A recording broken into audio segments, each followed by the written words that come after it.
All right, good morning, everyone. Thank you so much for joining us.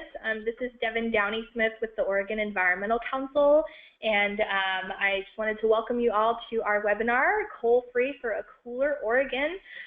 With us today, we have our three speakers, Jana Gastellum, Kristen Sheeran, and Representative Jessica Vega Pederson.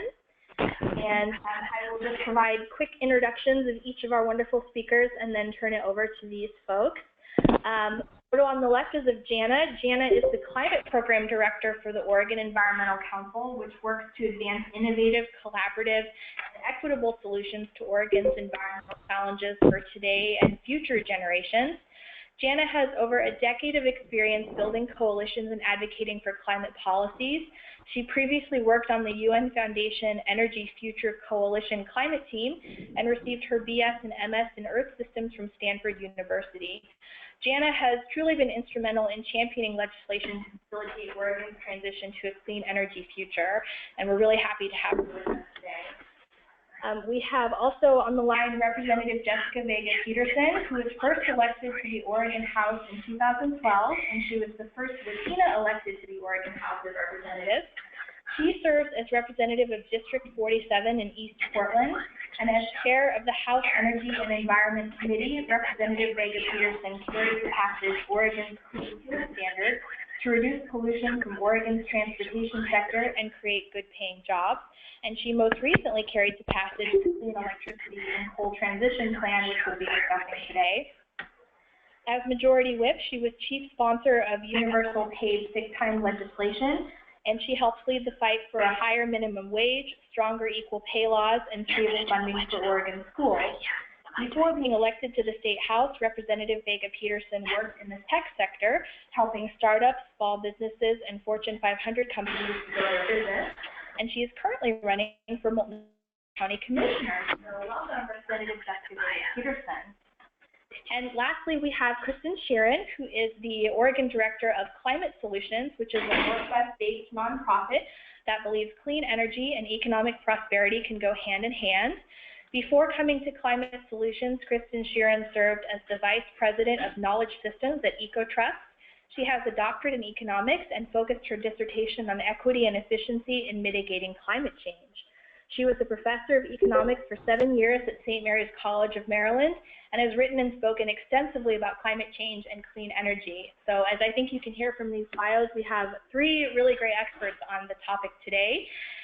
So before I turn it over to these folks, I will just say that there is a chat feature on the webinar. So as you think of questions, feel free to type them into the chat window. And at the end of the presentation, we'll have plenty of time for discussion, but we'd like to hold those questions until the end. And if you're not speaking, please remember to mute yourself so that we just can minimize any background noise. And again, this webinar is being recorded so that if you would like to share this with your colleagues or anyone else afterwards, we'll be able to do that. With that, I would like to turn this over to Representative Jessica Vega Pederson. Thank you so much. It's such a pleasure to be here today, and I was so happy when OEC asked me to participate in this webinar because I'm so proud of the work that has been done in Oregon with the Clean Electricity and Coal Transition Bill. In the win in the last legislative session is something worth celebrating, and I'm so glad there's people interested in hearing how this came about and what it really means for Oregon.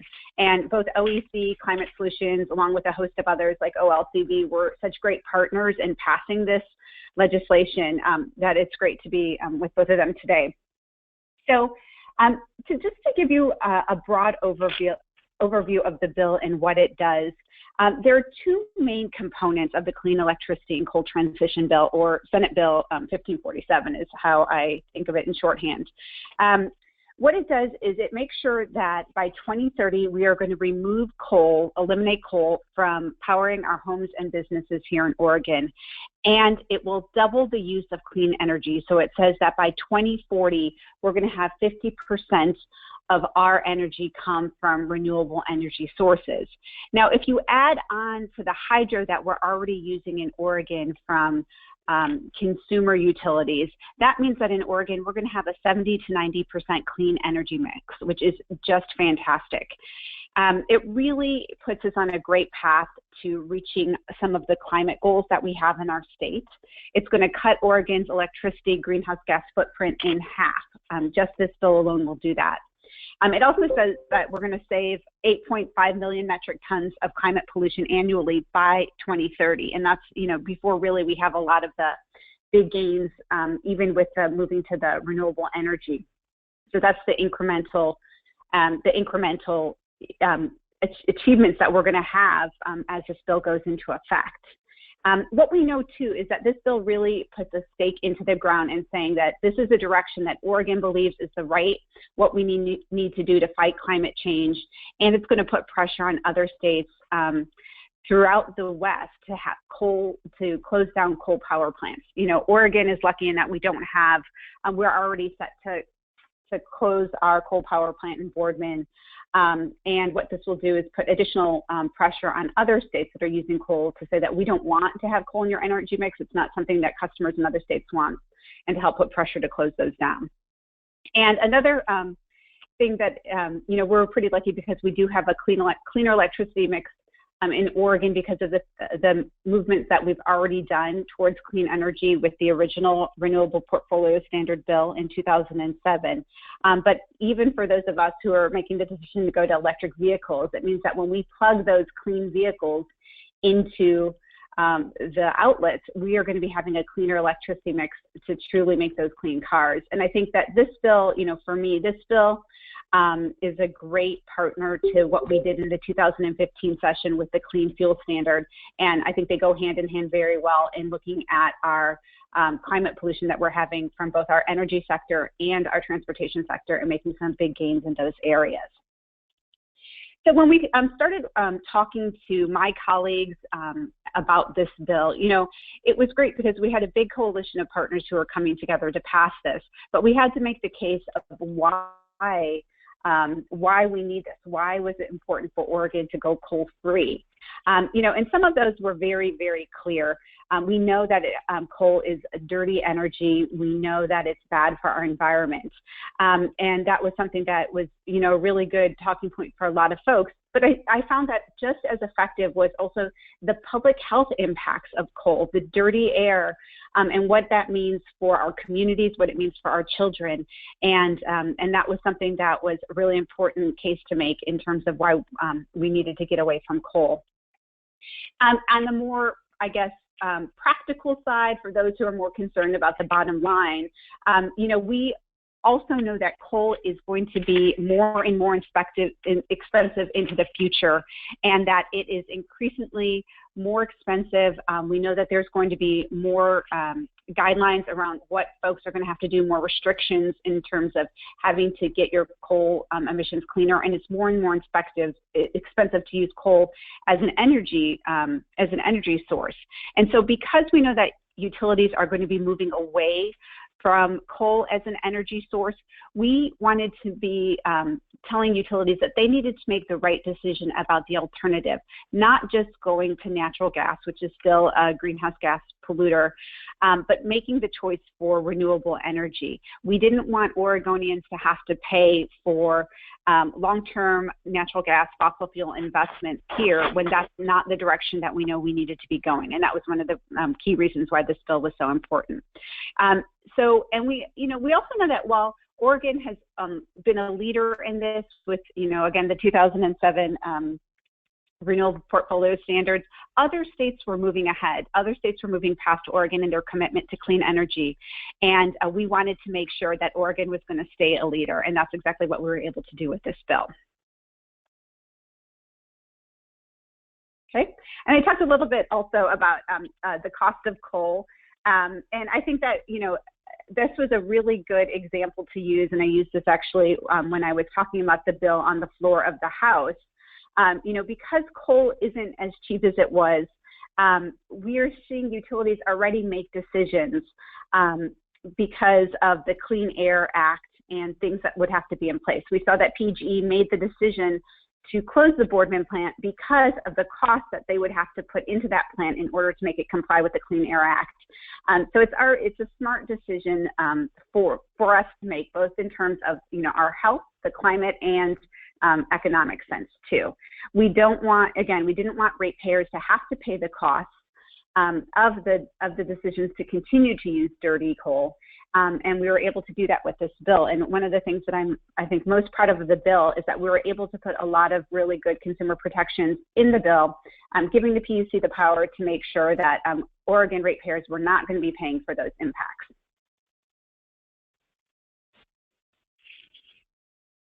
We have the next couple slides talk a little bit about some of the great things that people were saying about the bill. This is from Bob Jenks, who's the executive director of the Citizens Utility Board, who was, again, a key and instrumental person in really fighting for this and advocating for this bill during the legislative session and leading up to it.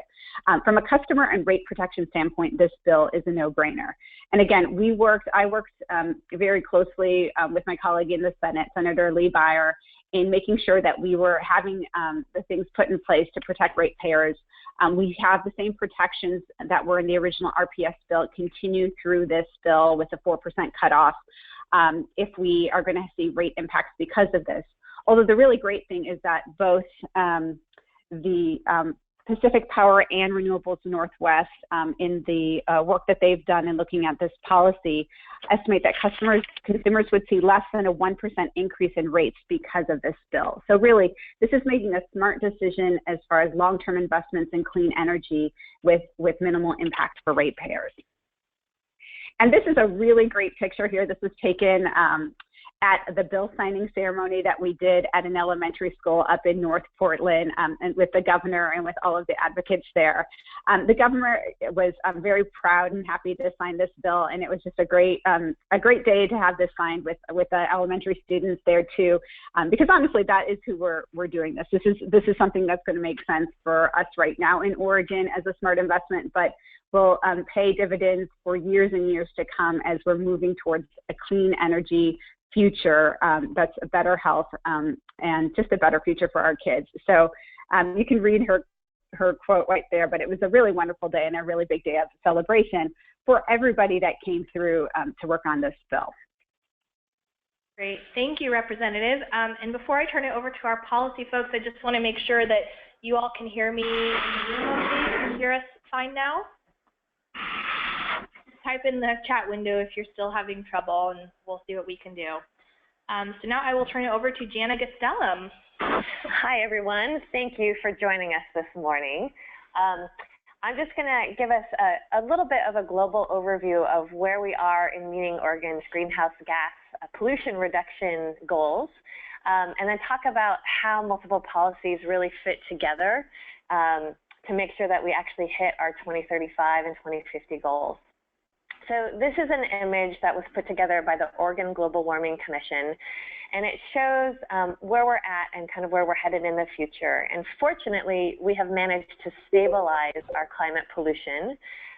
But what we really need to do is be on that slanted line down to 2035 that shows really amazing emissions reductions.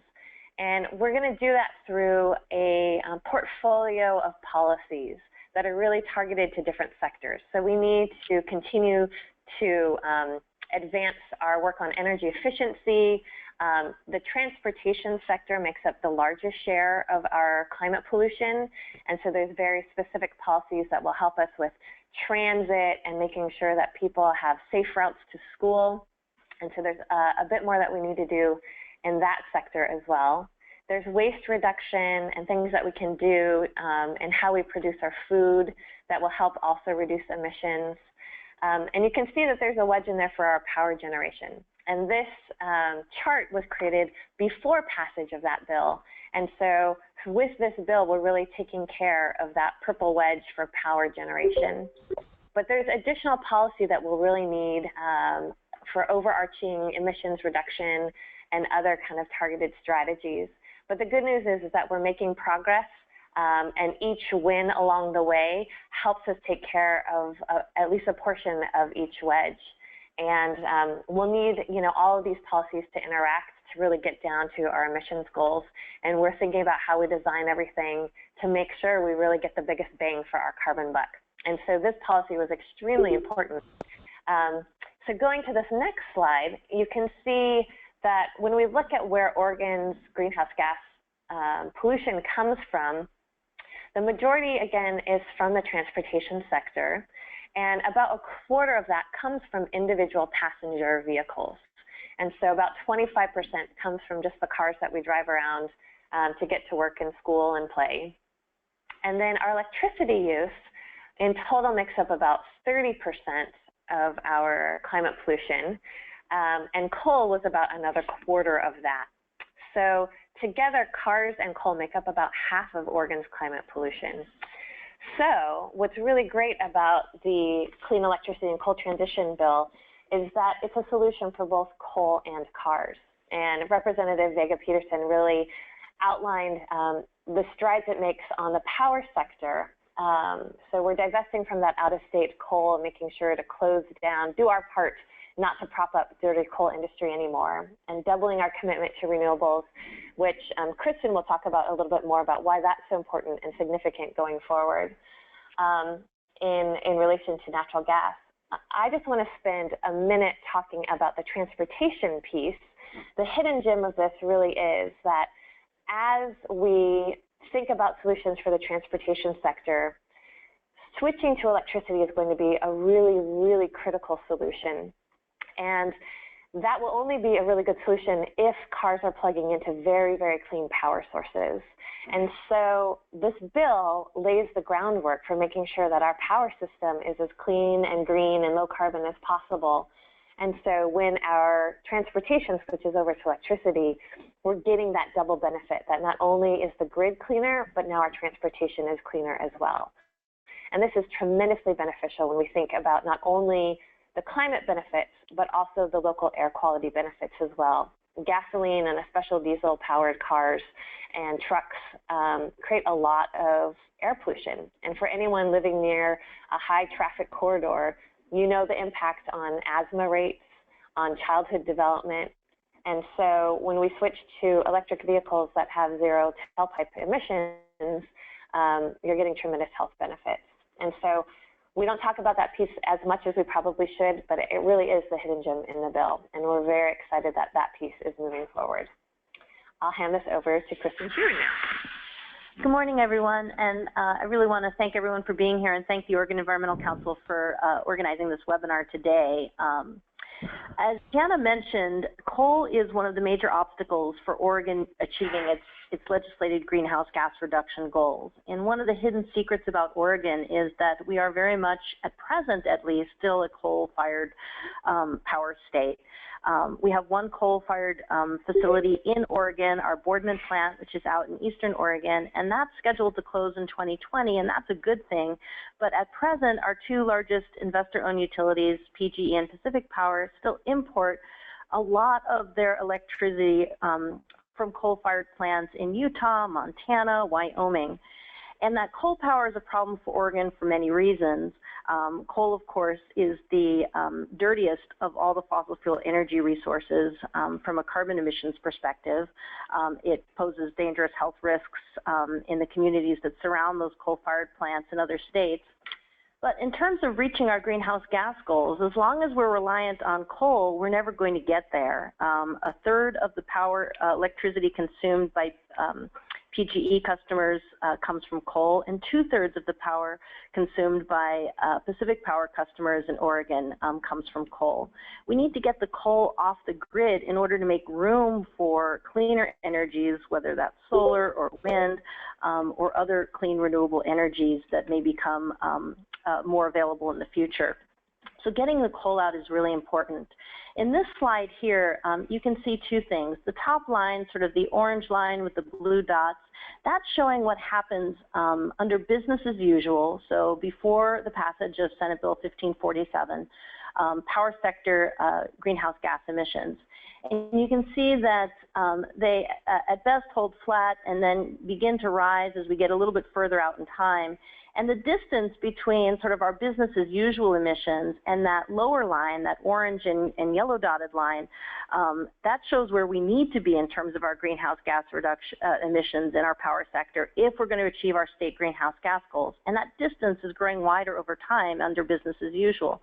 And why is that? Well, we expect the population in Oregon is going to continue to grow. And we're also seeing an increase in new industries moving to Oregon, technology sector industries, server farms and the like that are very energy intensive. And when you look at those two factors combined, despite the fact that Oregon is and will continue to be a leader in energy efficiency technologies, we're looking at, more demand for electricity over time. And under business as usual, our utilities are very likely to meet that increased demand for power by continuing to rely on the coal plants that they've already invested in out of state, as well as making new investments in natural gas-fired plants.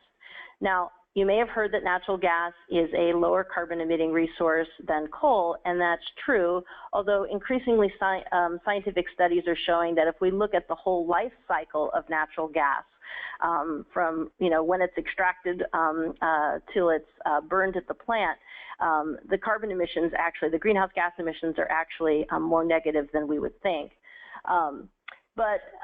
So simply switching from coal to natural gas-fired generation in Oregon isn't going to be enough to have us achieve our greenhouse gas reduction goals.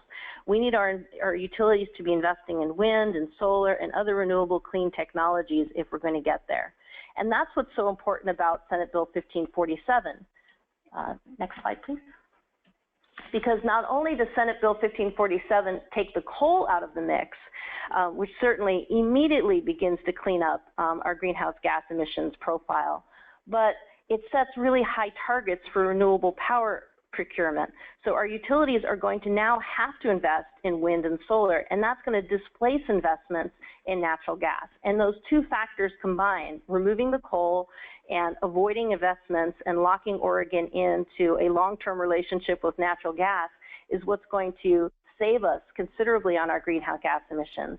And Senate Bill 1547 ensures that our two utilities get back on track to meeting our state greenhouse gas reduction goals. So this is great news for the power sector. And now I'll turn it back over to Representative Jessica Vega Pederson to talk about the solar provision of the coal bill. Yeah, so this is, while the main two components were getting coal out of our electricity mix and moving to renewable energy, there were definitely other provisions. Jana had talked about the transportation electrification component, which really focused on electric vehicle infrastructure and development of that. Two other sections that I was really proud of and happy to see in the bill were those that dealt with smaller renewable projects, and specifically solar. So in the bill is the community solar program, which directs the PUC to develop a community solar program by 2017. Which will require electricity companies to enter into 20-year power purchase agreements to buy community solar. This was a really good component to have in the bill. I was especially glad to see that 10% of the program's capacity is going to be made available to low-income customers to make sure that they can participate in, what we're doing in community solar projects here in the state. So this is going to be a great program for anyone who, for whatever reason, can't have their own solar panels on their own residence, maybe because they rent, maybe because they're in a place where there's not enough sun to do that. So this is going to be a really exciting new program that's going to be started here in Oregon. The other piece is the smaller renewable projects. So when the original RPS bill was passed, there was allowing to have 8% electrical capacity come from small-scale community renewable projects of 20 megawatts or less. This bill now makes that a mandatory 8%. So that's something that's going to have some concrete impacts and development of these kind of projects in all parts of our state. So both of these things are very good things. And I have to say that on Monday, I was actually down in Salem for the Oversight Committee for the Department of Energy, and they were talking about where our electricity comes from today. And I think it'd be really surprising for most people to know that in Oregon, right now, it's only 0.07% of our energy in Oregon comes from solar power. So we have a huge we have a huge opportunity to grow solar as one of our clean energy sources that we can make here in the state. And I'm glad that this bill, along with a couple others that we did last session, is really going to help drive the solar sector here in Oregon. The other thing, too, is about this bill that's so fantastic is not just what it does in Oregon, what it's saying, but the significance that it has outside of our state. So, we talked about Oregon being the leader in the first RPS bill. Other states has actually, passed us since that point. I mean, that had been almost 10 years ago since we passed that bill. But what this bill is doing with the Clean Electricity Bill is saying is that we are going to be the first state in the nation to phase out coal power. So we've passed this bill. We're back as a leader in making a really strong stance on climate protection. And we're going to be the fifth state to hit at least 50% of an RPS. So that's good. That, again, puts us back in the leader there. But I think that, because we have the hydro that we have available to us for so many users in our state, having that 80% bar that we're going to have for clean energy is really putting us really in the top threshold there. And I think that the other thing is that we want to do the work that we can in the state. That's important, but we would love to see things happening at the federal level to really make the decisions that we're making here in Oregon, be more common throughout the United States. But unfortunately, because of the Supreme Court pausing the Obama administration's Clean Power Plan, we're not seeing that change happen in coal at the federal level that we would like to see. We are getting ready. I'm getting ready for the May legislative days, and wanted to have an update on what was happening with the Clean Power Plan from some of the agencies at the state. And, what they reported back to me is that right now everything is really just on pause right now. There really aren't any updates. Nothing's really happening. And so we're losing ground right now because of this. And I hope that we see soon that there'll be a decision that will that we can continue to go forward with the Clean Power Plan. But that makes it even more important, the work that we're doing here at the states. And again, just in terms of bragging rights, it's really nice to be able to say that Oregon is the first state to pass major climate change legislation since the Paris Climate Agreement. So we were able to, talk about the work that we had done with the Clean Fuels Program, during those discussions in Paris, and now we have something else that we can say to brag about a little bit too. Now I'll turn it back over to Kristen. Terrific. So Oregon's a small state, we all know that, but the work that we've done here with Senate Bill 1547 is reverberating nationally and globally. And that's because our efforts need to be understood as part of a larger national and international effort to shut down coal plants and convert our energy supply to clean energy. You see some of the wonderful quotes that have been written about Senate Bill 1547 from some national newspapers, but I want to just put that a little bit in context in terms of what's happening with coal across the country. As I mentioned earlier, a lot of the coal that we consume right now in Oregon comes from power plants located outside of Oregon, outside our borders. Now, we can't directly shut those coal plants here in Oregon. Perhaps we wish we could, but legally we can't. But what we can do is add to incredibly mounting pressure on those coal plants to begin to shut. Nationally, we're seeing this coal plants shutting at a increasingly fast clip. Just this past month, one of the nation's largest coal plants declared bankruptcy. A couple of months before that, the second largest coal company, privately held coal company in the United States, declared bankruptcy. The economics of coal are changing dramatically because of things like the federal Clean Power Plan that, despite the delay, send a very clear signal to coal plant owners and operators that America's energy future will be coal-free. That's putting increasing regulatory pressure, as are some other state and regional regulations related to air quality, environmental health, haze, habitat protection. You look at these mounting protections that are being put on coal plants across the country, and certainly here in the West, and then you take Oregon's demand for coal power out of the mix, And it makes it incredibly difficult for those coal plants across the western states to begin to operate. They'll either have to find a new home for that coal power, or they'll have to reduce their capacity or shut down earlier than they had planned. And finding a new home for that coal power amidst, the changing economics of coal, a very hostile environment for coal power, and increasing regulatory protections is going to be near impossible. So we're confident that what we've done here in Oregon is contributing to a national and international strategy to close coal plants and move as quickly as we can to clean, renewable energy. And now I'll turn it back over to Representative Vega Pederson.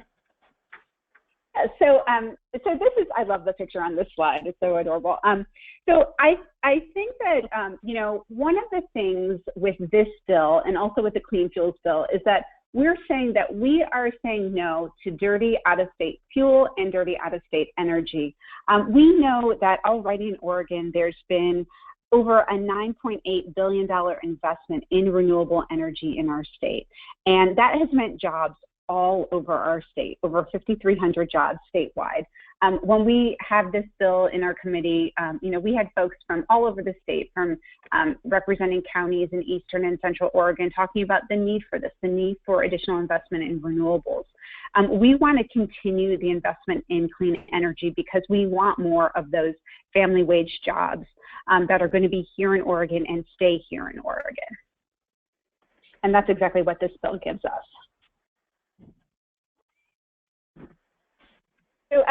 So we are through most of the presentation today. So just to wrap up a bit, in the whole process of this bill, for all the work, all the hard work that went into passing this legislation, making this landmark legislation possible in Oregon, there were so many people that came together and really, have to hand it to the environmental community, to advocates for clean energy and clean air, because it was coming together and figuring out what the right path forward for Oregon was. That was so important. This bill happened because there was, really pressure to do something in terms of the ballot measure, and realizing that that was a reality. The folks came together, the utilities came together with the conservation groups to sit down and figure out what was going to be the path forward for Oregon. And we had a lot of folks at the table to accomplish this. And we were able to be successful. And I think it's a great example of what happens when you bring people around the table to really work on the tough issues that are important to Oregon. I think this is a great role model that we could use on some of the other tough problems that Oregon is facing. And think everybody who is involved should be really proud of the work that's happened. Because of the work that we've done, because of we now have this bill as law, we are making a really clear choice that clean energy is the direction that we need to go to the future, and that Oregon is going to be a leader in this field. I mean, that's going to pay dividends to us in terms of the impact on the climate, on public health, but also economically, what it's going to do for jobs throughout our state. And I think that is saying that, climate change is here, but there's strong steps, positive steps, and bold steps that we can take to fight it. And those kinds of steps are going to be good for states and for our economy. Great. Well, thank you so much to all of our speakers. You guys did a great job. At this point, I'd like to see if anyone who has called in has questions. We've received a couple in advance via email, but if you have questions, you can type them into the chat window.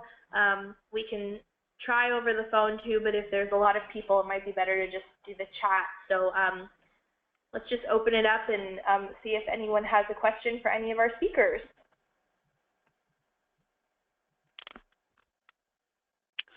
I have a question. Can you hear me? Yes, we can.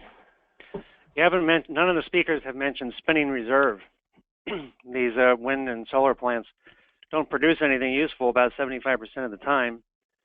Currently, spinning reserve is provided by hydro facilities and or natural gas, and in the future, it'll be much more natural gas. So when you have a slide up there talking about how this bill displaces natural gas generation, I don't actually follow that. So could you clarify? It seems to me it's doing the reverse. It's is forcing more natural gas for spinning reserve purposes. Okay, thank you for your question. And I'm sorry, can I just get your name? We'll just try and make it more personal by getting folks' names before with their questions. Sorry, I should have stated that up front. This is John Charles. Okay. Hi, John. Thanks, John. This is Kristen. Thanks for your question. It's a good one, and perhaps we should have been a little bit clearer.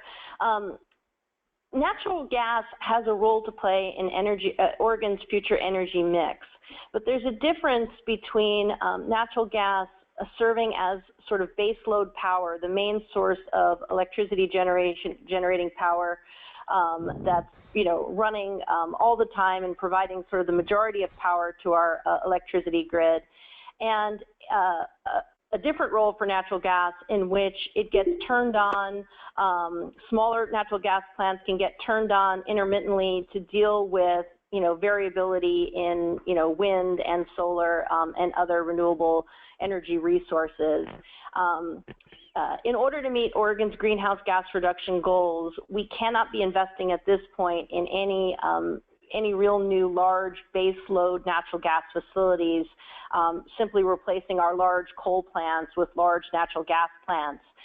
The rightful place for natural gas in Oregon's future energy mix is going to be these smaller, they sometimes call them peaker plants, that we can look to help even out and balance power that comes in from wind and solar.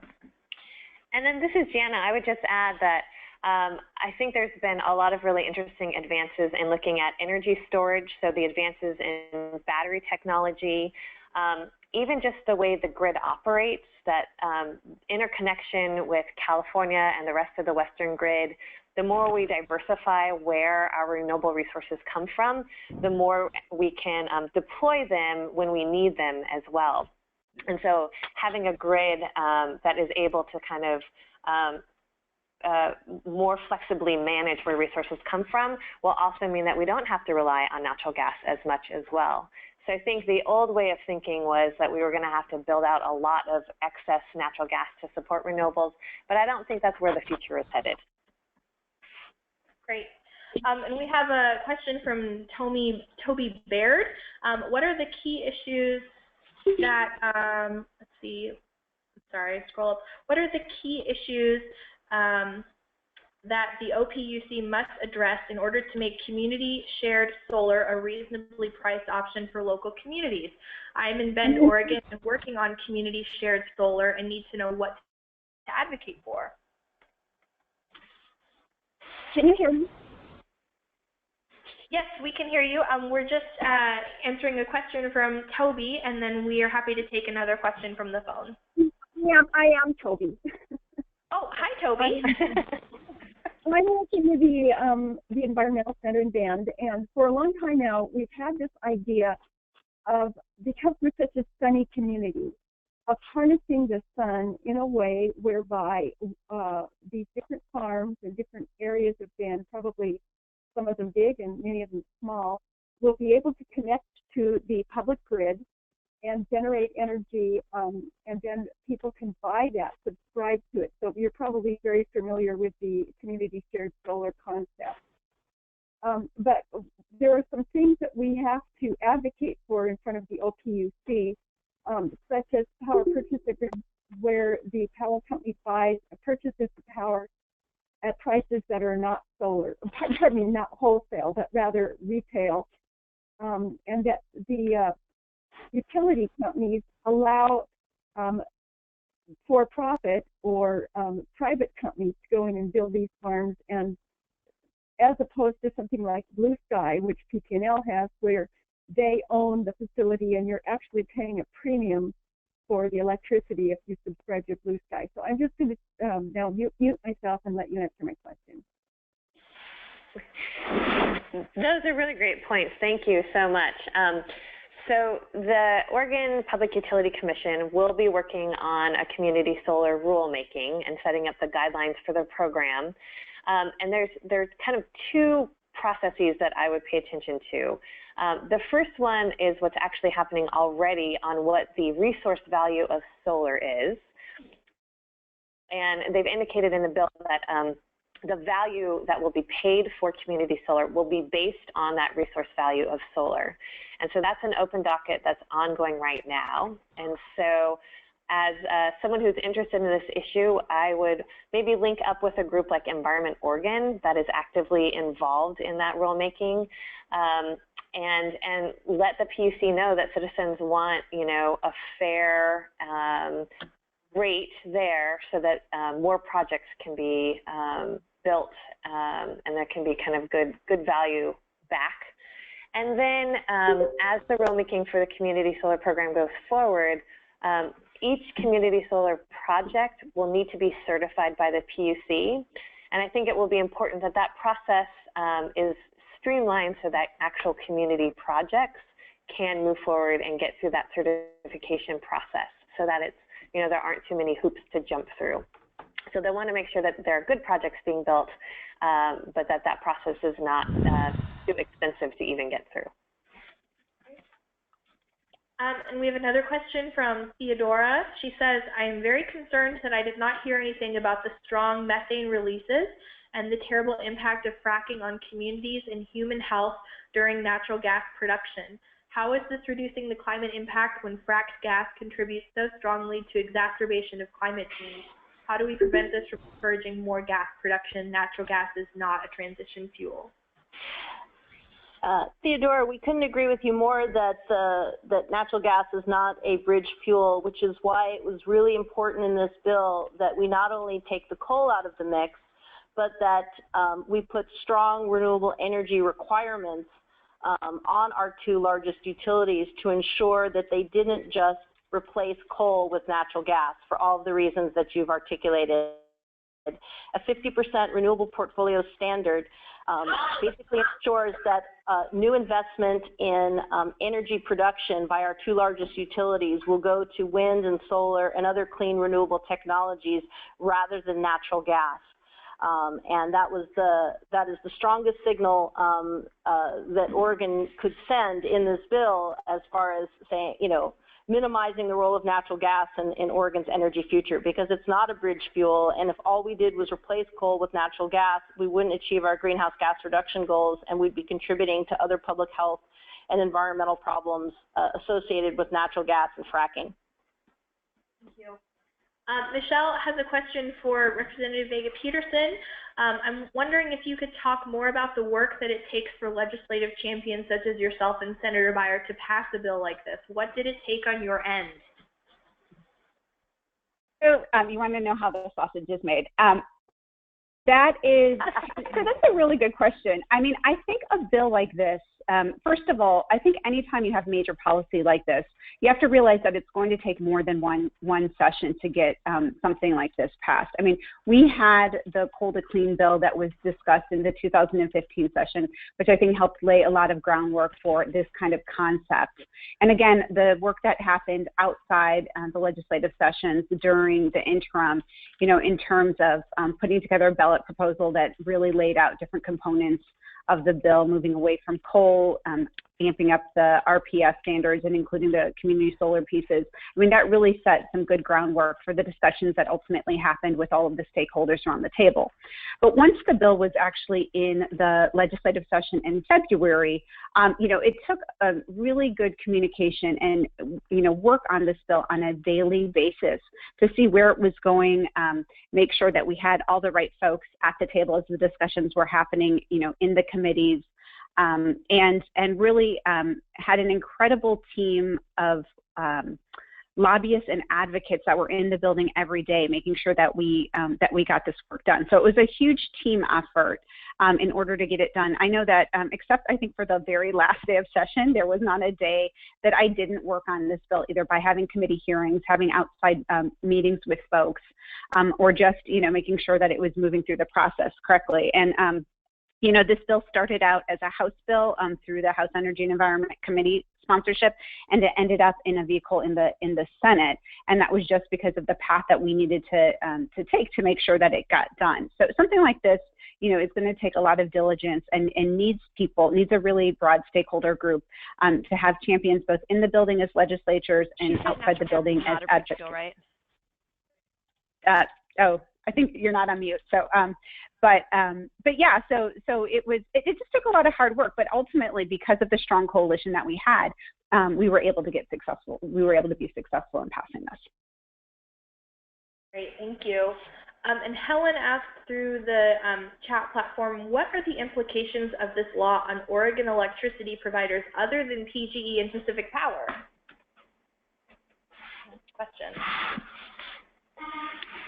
So I can take this, and then Jana or Kristen, if you want to jump in too. So the bill itself really focused on the investor-owned utilities, so PGE and Pacific Power. But there were other pieces of it that I think touched on impacts for some of the other providers. I think specifically in how the RECs were treated, and that was the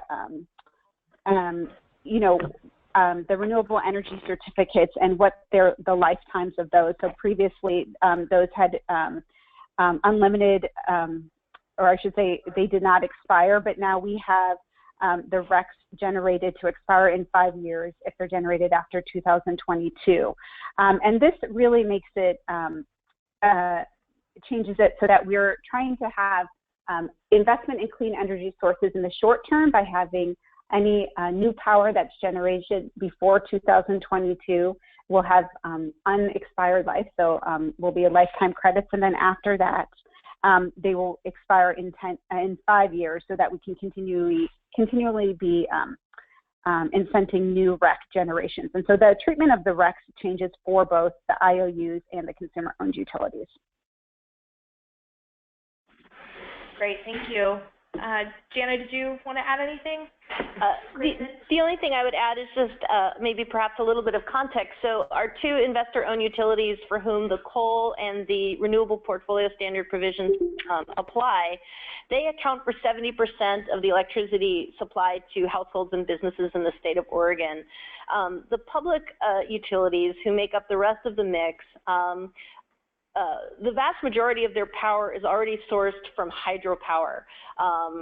So, if we're talking about coal and moving over in scale to renewable energy, the real opportunity was with those two large investor-owned utilities, PGE and Pacific Power. Great. We have another question. This one is for Jana. What do you say to those who argue that this bill is not doing enough to help us achieve our climate goals? That's a great question. So as I pointed out in the presentation, to really hit our climate goals, we're going to need what I like to say are both speed limits and traffic signals in our energy sector. So a lot of people are very, very interested in pricing pollution, which is a really critical strategy for hitting our climate goals. But it's not the only one that we need to actually get all the way down to near zero emissions by 2050. Each energy sector is really unique, and so transportation acts a lot different than the power sector. In the power sector, we basically have regulated monopolies, and there are different solutions for what supplies our electrons. Getting to change over how we drive and our opportunities for movement, the way we build our cities and communities, access to services, that requires a whole different suite of policies to make sure that we're making those emissions reductions. And so this one was great because it lays out the pathway for reducing emissions in the power sector. And again, since power will soon be linked up to transportation, it helps us kill two birds with one stone. And so it actually is really, I think, very instrumental in helping us achieve our goals. And as Kristen pointed out in her slides, it gets us, it cuts in half the footprint of our electricity sector. And that's no small feat. That's really, really tremendously important, especially when we think about Oregon really being the first state to couple both a coal transition and the replacement of that power with renewables. So I think it's really a model policy and does quite a lot for helping us achieve our goals. And Hannah would like to know, you mentioned that electric rates in Oregon should not be greatly affected. I believe you said less than a 1% increase. Could you discuss in more detail where the funding for this bill will come from? Sure, I'd be happy to. So the projections of rate increases look at business as usual and what power would likely cost in the future under the current scenario, and then compare that to the provisions that are included in Senate Bill 1547. And the reason why we're not seeing significant increases in consumer rates predicted is for two reasons. One is that if we look at the cost of wind and solar resources, they are falling dramatically at a rate that, quite honestly, economists and others could not have predicted even 10 years ago. And those rates have nowhere near bottomed out as the technology continues to improve, and globally we continue to produce more of these technologies at scale. So costs for wind and solar continue to plummet, and that's a good thing for consumer rates. At the same time, coal, as Representative Vega Pederson described, is an increasingly financially risky resource. If we look at all of the regulations that are coming down the pike and that currently exist on coal-fired plants across the U.S., and we look at the writing on the wall in terms of additional efforts at the state, regional, and national level to deal with our greenhouse gas emissions, the cost of coal continues to rise as we go into the future, while the cost of wind and solar continue to decline. And so as our utilities begin to move their investments out of coal and into solar and wind, they actually save consumers money over the long term. And that's why this bill is both good for ratepayers and good for the environment. There is no additional, the source of the funding comes entirely from the utilities and the investments that they make. Our utilities are going to be investing in power resources, every year, regardless of this bill. What this bill does is ensure that as they make those investments, they make them in the resources that are clean and where the costs are falling, wind and solar, rather than in dirty technologies whose costs are continuing to rise. Great. Well, we have just about 5 minutes left, and it looks like we're through all of the questions on the chat screen. So I would like to wrap up with one last question that I'd like each of our folks to answer, our speakers. I'd like to know, what do you see as the next big steps that Oregon can take to reduce our emissions and continue to be a leader on climate issues? This is a huge victory that we're discussing, but I think we've got this great group of interested folks that want to know what we can do next to help, and what do you see as the next big step we should take? So let's start with Jana, see what you think. Well, as you can tell, I've talked a lot about transportation today, and I am very, very interested in what more we can do to promote electric vehicles. I really think that that is critical, again, for local air quality, as well as tackling that big wedge of 40% emissions here in Oregon. It's not the only thing, but I think there's a really exciting opportunity, especially with some of the technological advances. There are really affordable electric vehicles out on the market now. Both Tesla and GM have recently, or this year, are releasing some pretty affordable models. And so people still need to get very familiar with the technology, and there's more that we need to do to build out the infrastructure. So I think it's very exciting and hopeful on the transportation side. Great. Kristen? I would actually echo that. I mean, going back to Jana's original slide, which showed cars and coal as the two major obstacles to reaching our greenhouse gas reduction goals, if Senate Bill 1547 has dealt with the coal piece and has made a contribution to cleaning up emissions in the transportation sector in terms of the incentives it's providing around electric vehicle infrastructure, then the next big area of opportunity really is to deal with cars and to deal with emissions from our transportation sector. And that involves a mix of reducing the amount of vehicle miles that are traveled, so getting people out of their cars into better funded transit, more walkable, bikeable communities, and other means for getting around. It means cleaner fuels, it means cleaner cars, and electrifying the transportation sector is an enormous opportunity. And if we look to other states that are moving in this direction, California has some really ambitious goals that it's set around electrifying its transportation fleet and getting people into electric vehicles. And I see no reason why Oregon shouldn't be moving full speed ahead in those directions as well. Thank you. And Representative Vega Pederson, would love to hear your perspective on that question.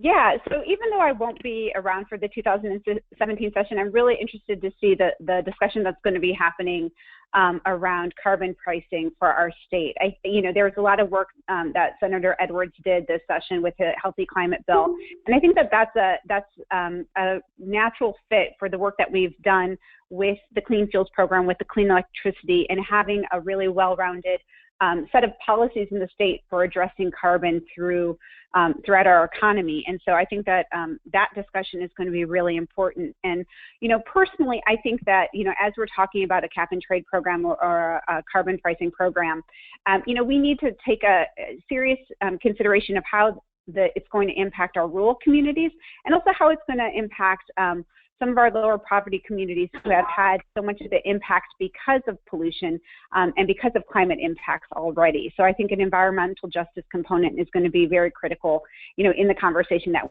we have around carbon pricing.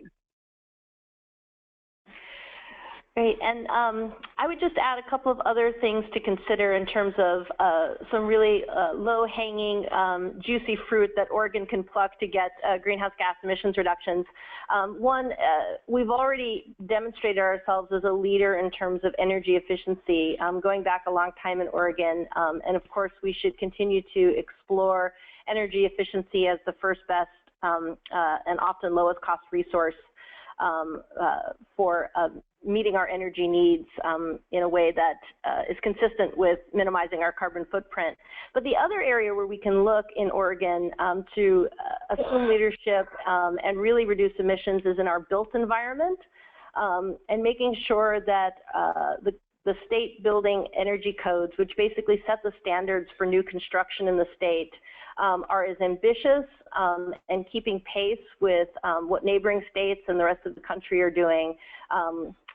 Population projections in the state have us looking at maybe upwards of 700,000 new residences over the next couple of decades.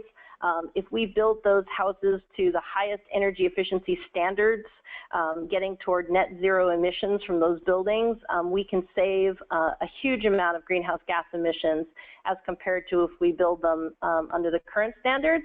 And of course, it's always cheaper to build them right the first place than having to go back at some point in the future and retrofit those homes to make them more cost effective for consumers.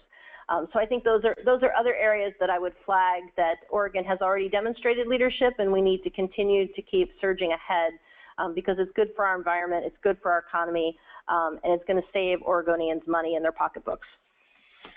And I would just add, I would like to add a star by both Representative Vega Pederson and Kristen's comments. So those are fantastic policies to be working on, and we'll look forward to digging in on the next phase of climate policies here in Oregon.